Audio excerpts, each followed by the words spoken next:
ओम शांति। आज 11 जुलाई 2026 के बाबा के अनमोल मधुर महावाक्य सुनेंगे। अपना चिंतन करें, दूसरों का नहीं। बाबा कहते हैं हर आत्मा अपना अपना पार्ट निभा रही है। दूसरों की कमियों को देखने के बजाय स्वयं पर ध्यान देना है। जो जैसा पुरुषार्थ करेगा वैसा ही पद प्राप्त करेगा। स्व परिवर्तन ही सच्ची ईश्वरीय सेवा है। देही अभिमानी बन एक बाप की याद में रहना है।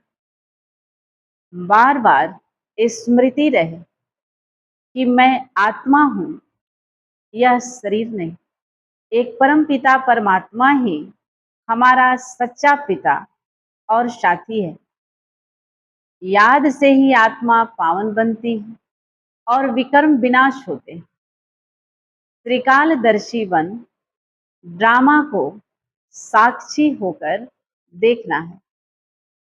हम मूल वतन के निवासी हैं और 84 जन्मों का पार्ट निभा रहे हैं। यह ज्ञान हमें निर्भय और निश्चिंत बनाता है। हर दृश्य को ड्रामा समझकर साक्षी भाव में रहना है। यही स्थिति मन को स्थिर और शक्तिशाली बनाती है। ड्रामा के साथ साथ पुरुषार्थ करना भी आवश्यक है। निर्विकारी बनना है और कर्म इंद्रियों पर विजय पाना ही सच्ची तपस्या है। एक बाप की श्रीमत पर चलकर जीवन को श्रेष्ठ बनाना। तीव्र पुरुषार्थ करने वाले ही ऊंची पदवी के अधिकारी बनते हैं। सुनते हैं बाबा के अनमोल मधुर महावाक्य। बाबा कहते हैं मीठे बच्चे, तुम्हें अपना चिंतन करना है, दूसरों का नहीं। क्योंकि ड्रामा अनुसार जो करेगा वह पाएगा। प्रश्न, त्रिकालदर्शी बनने से आत्मा को कौन सी स्मृति आई है? उत्तर, आत्मा को स्मृति आई हम वसूल मूल वतन के निवासी इस ड्रामा में पार्ट बजाने आए हैं। हमने मुख्य एक्टर बन 84 जन्मों का पार्ट बजाया। अभी बाप के सम्मुख है।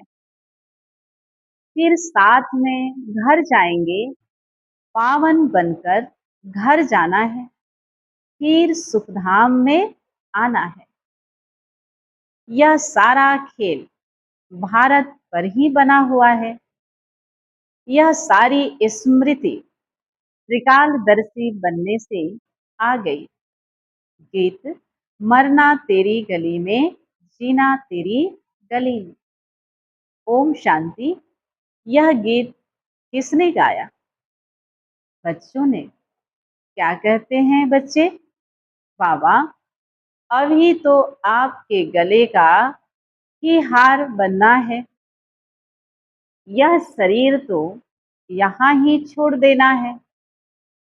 बच्चे जानते हैं शांति धाम व निर्माण धाम में बाप और हम बच्चे आत्माएं रहते हैं। अब बाप घड़ी घड़ी कहते हैं अपने को आत्मा निश्चय करो।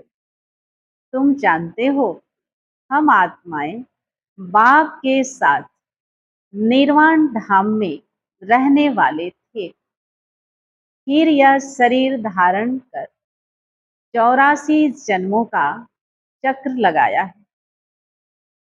बच्चे जानते हैं हम बरोबर परम धाम के निवासी हैं। अब फिर बाबा आए हैं। तुम बैठे हो, देखते हो बाबा सामने बैठे हैं। यहाँ है लौकिक शरीर के संबंध। हम वसूल आत्माएं थी, फिर लौकिक संबंध में सुख का और दुख का जीवन बिताया। अभी तुम आत्माएं त्रिकालदर्शी बनी हो। बाप भी तीनों कालों, तीनों लोगों को जानने वाला है। तुम भी जानते हो, नंबरवार पुरुषार्थ अनुसार। पढ़ाई की याद तो रहनी चाहिए ना। अभी स्मृति आई है। बाबा ने समझाया है, तुम मूल वतन में रहने वाले हो। अभी तुम बाप दादा द्वारा त्रिकालदर्शी बने हो। तुम जानते हो, इस ड्रामा के हम मुख्य एक्टर्स हैं। सारे ड्रामा का नॉलेज तुम्हारी बुद्धि में अब है। स्मृति आई है। हम आधा कल्प सुख धाम में रहते हैं। वहां रावण होता नहीं। हम आत्माएं पूरे 84 जन्मों का चक्र लगाती हैं। अभी बाप सम्मुख बैठे हैं।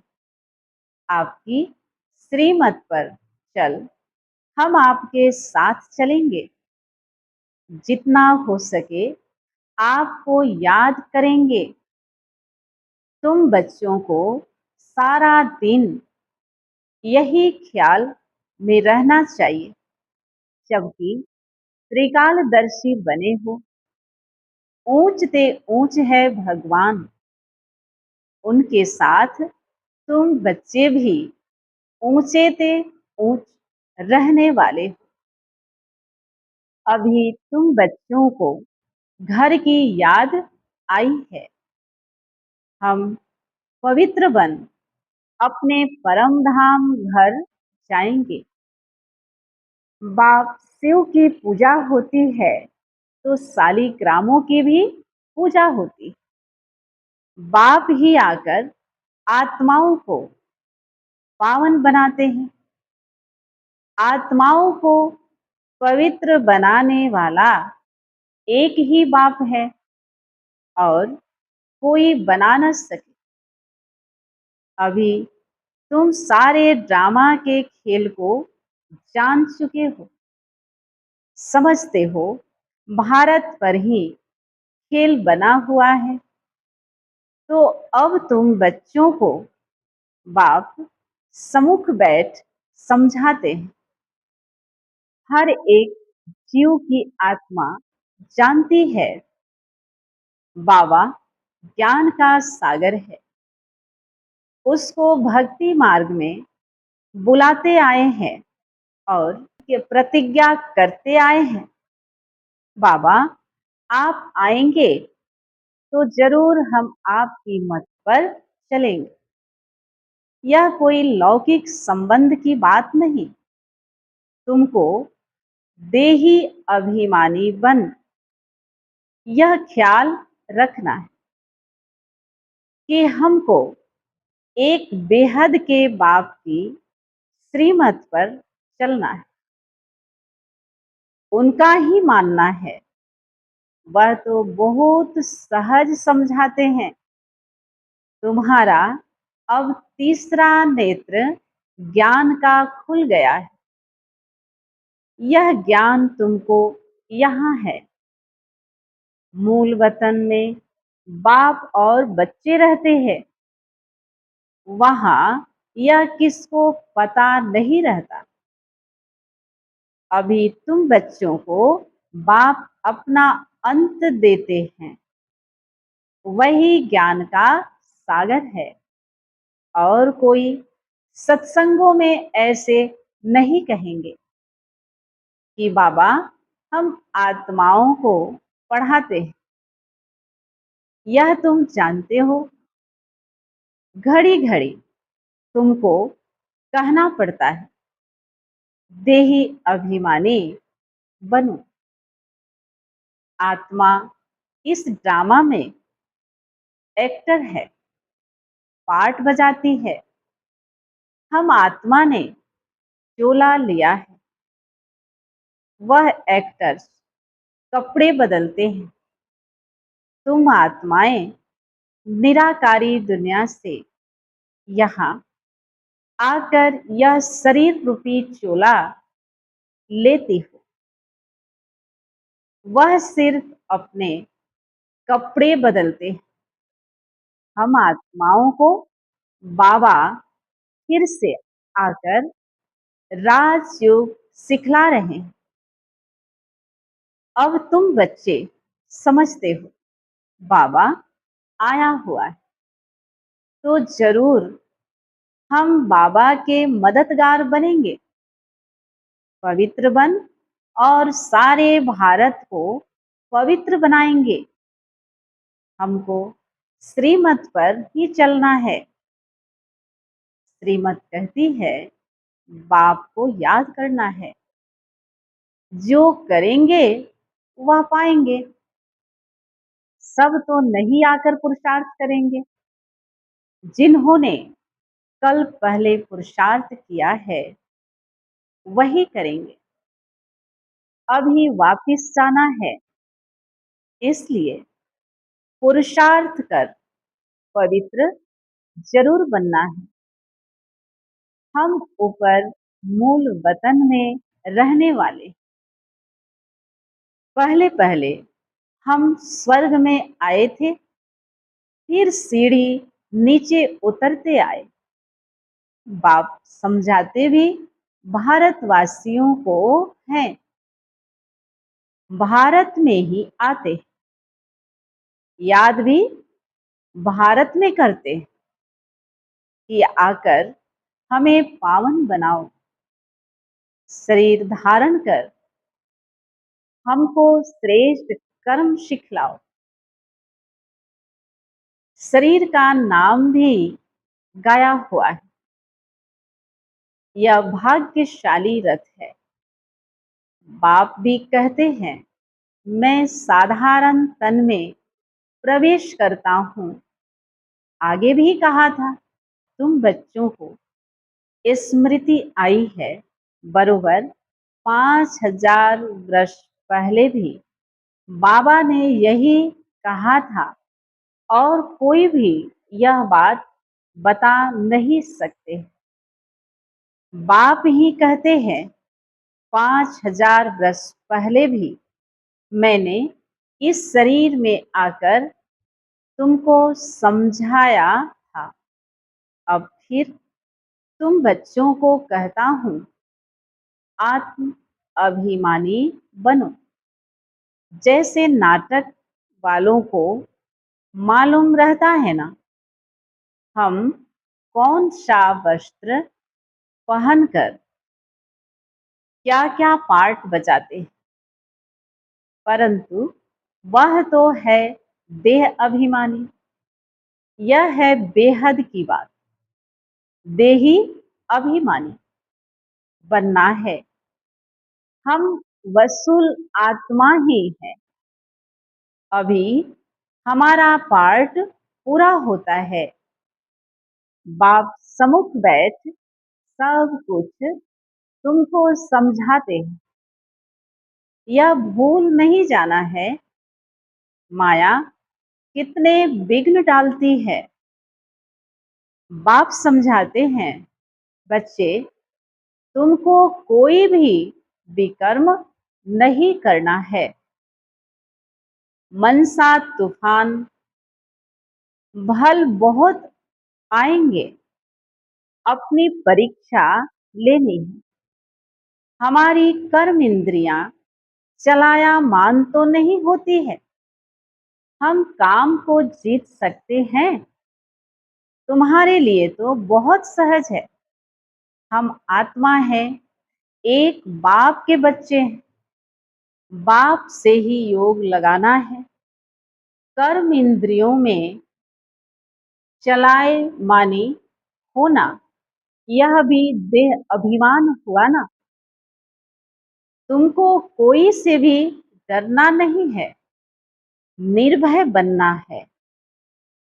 कभी भी कहाँ जाओ तो साक्षी हो देखना है।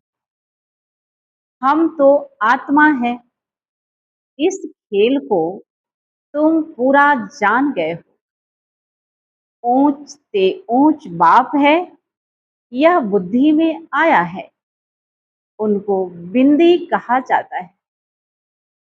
निराकारी दुनिया में आत्माओं का झाड़ है। बीज से झाड़ निकलता है, फिर नंबरवार पत्ते आते हैं। यह भी ऐसे है।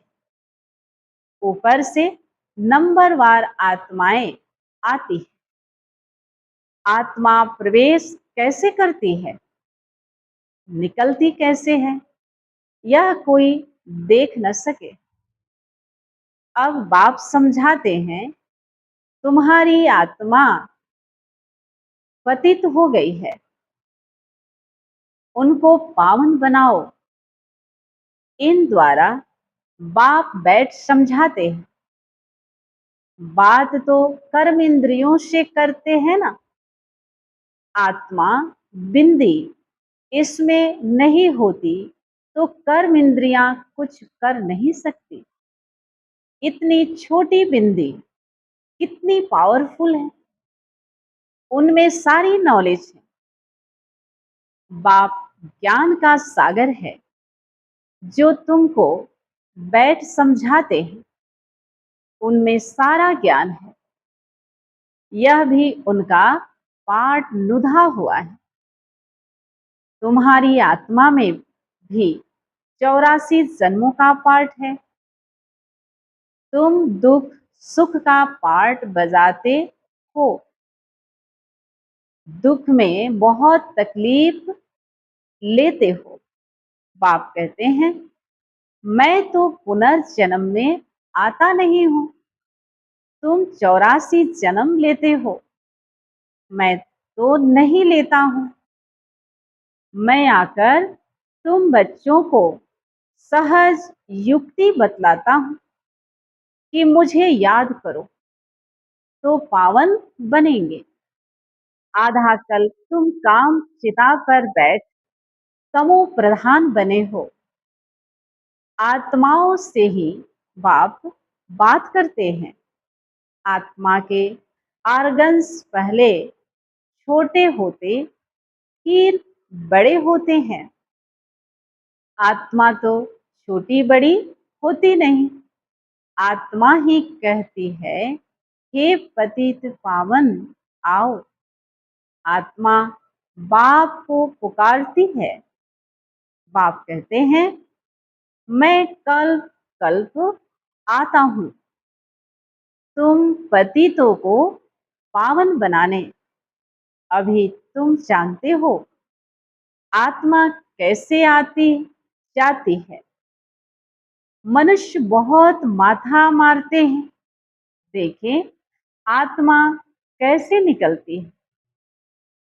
परंतु किसको पता नहीं पड़ता, क्योंकि यह है अति सूक्ष्म छोटी सी आत्मा में कितना पार्ट है। जैसे बीज में सारा ज्ञान है, वह तो बीज है जड़। बट का झाड़ होता है, उसका बीज कितना छोटा, उनसे झाड़ कितना बड़ा लंबा निकलता है।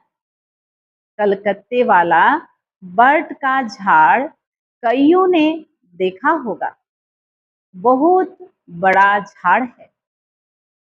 अब उनका फाउंडेशन सारा सड़ गया है, बाकी झाड़ खड़ा है। यह भी ऐसे है। देवता धर्म का फाउंडेशन है नहीं, झाड़ की भी अब जड़ जड़ीभूत अवस्था है, यह भी तुम जानते हो। तब तो गवर्नमेंट को भी कहते हो कि हम इतने समय में दुनिया को पावन बनाकर दिखाएंगे। मनुष्य इन बातों को समझते नहीं। तुमको तो निश्चय है कि हम इस भारत को श्रेष्ठाचारी जरूर बनाएंगे। तब तो भ्रष्टाचारी दुनिया का विनाश होगा। यह जो चाहते हैं शांति हो जाए, आत्मा पाठ बजाते बजाते थक गई है, इसलिए पुकारती है, हे शांति देवा। यह थोड़े ही समझते हैं आत्मा शांत स्वरूप है, परंतु यहाँ आत्मा को कर्म इंद्रियों द्वारा कर्म तो जरूर करना ही है। शांति दो कहते हैं, यह किसको पता नहीं कि शांति धाम अलग है, सुख धाम अलग। सुख धाम में बहुत थोड़े मनुष्य होते हैं, वह है ही पवित्र दुनिया। वहां शांति तो कोई मांगते नहीं। कर्म तो वहां भी करते हैं, परंतु वहां अशांति नहीं होती। जीवन मुक्ति धाम अथवा शांति धाम दोनों अलग है।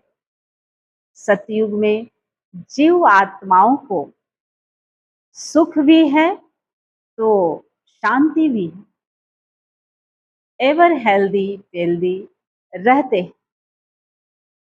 अभी तुम जानते हो स्वर्ग किसको कहते हैं।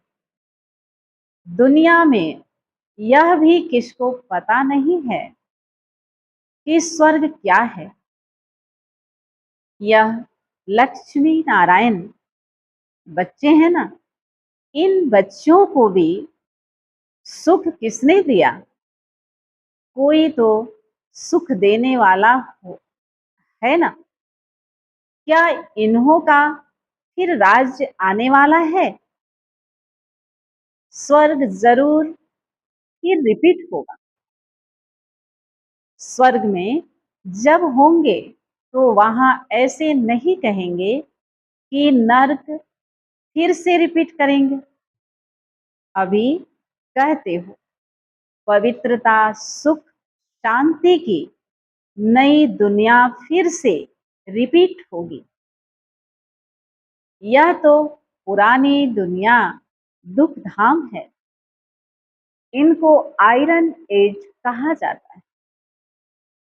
नई दुनिया भी तो थी ना, उनको स्वर्ग कहते हैं।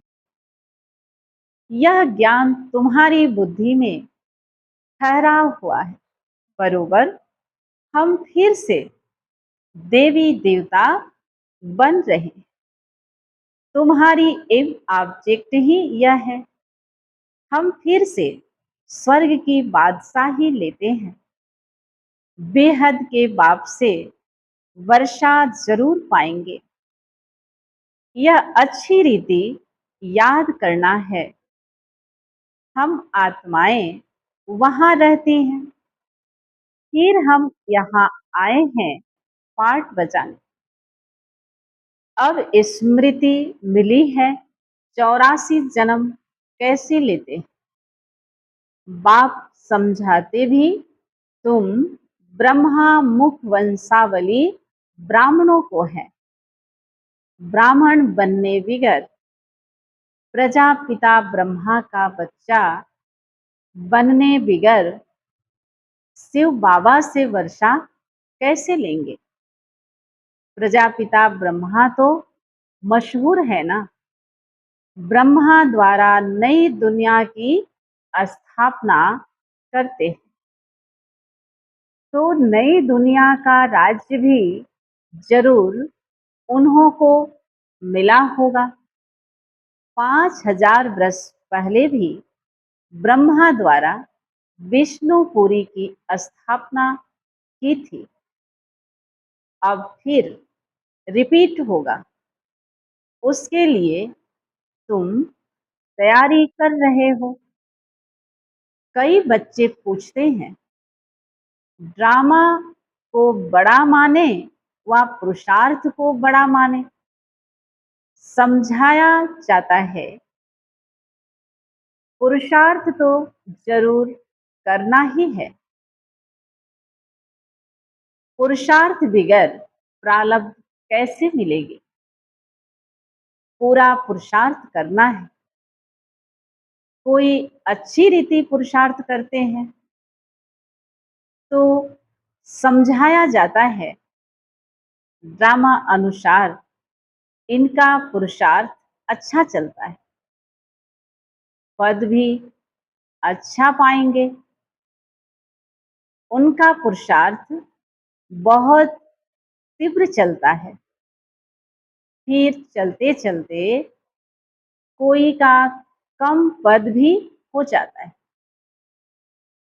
ब्राह्मणियां जानती है, ब्राह्मणियों के पास आने वाले भी जानते हैं, फलाना बहुत अच्छा चलता था, आजकल आते नहीं हैं। कहते हैं, हमारी बुद्धि में पता नहीं क्यों नहीं बैठता है। बाबा को हम याद ही नहीं कर सकते हैं, बस हम नहीं चल सकेंगे। बड़ी मंजिल है, ऐसे ऐसे लिख देते हैं। मूल बात है ही निर्विकारी बनना। विकारों को छोड़ना बड़ा मुश्किल है। तुम जानते हो, ड्रामा अनुसार कल पहले मिसल इनकी ऐसी अवस्था चली आ रही है।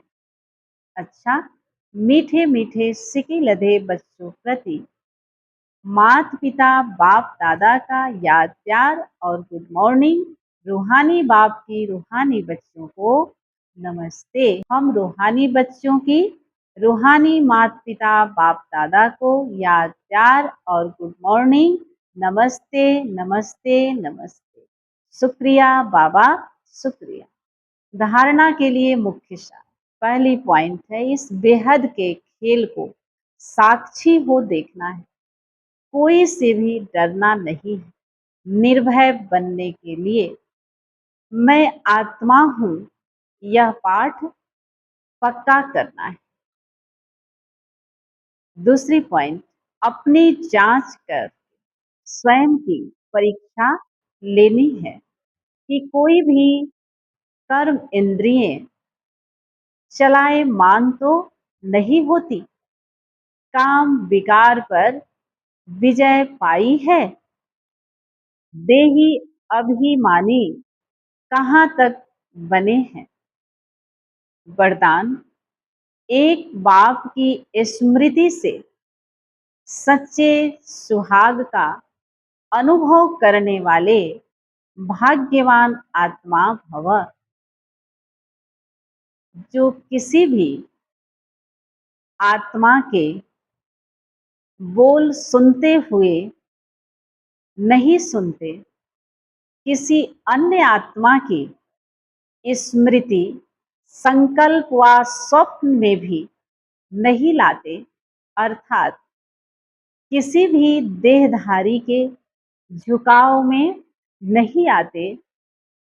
एक बाप दूसरा न कोई इस स्मृति में रहते हैं, उन्हें अविनाशी सुहाग का तिलक लग जाता है।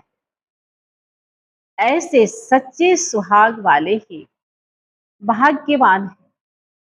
स्लोगन, अपनी श्रेष्ठ स्थिति बनानी है तो अंतर्मुखी बन, फिर बाह्य मुक्ता में आओ। ये अव्यक्त इशारे ज्वाला स्वरूप स्थिति में रह शक्तिशाली याद का अनुभव करो। जैसे अग्नि में कोई भी चीज डालो तो नाम, रूप, गुण सब बदल जाता है। ऐसे जब बाप के याद के लगन की अग्नि में पड़ते हो तो परिवर्तन हो जाते हो। मनुष्य से ब्राह्मण बन जाते, फिर ब्राह्मण से फरिश्ता, सो देवता बन जाते। लगन की अग्नि से ऐसा परिवर्तन होता है जो अपनापन कुछ भी नहीं रहता। इसलिए याद को ही ज्वाला रूप कहा है। अच्छा, ओम शांति।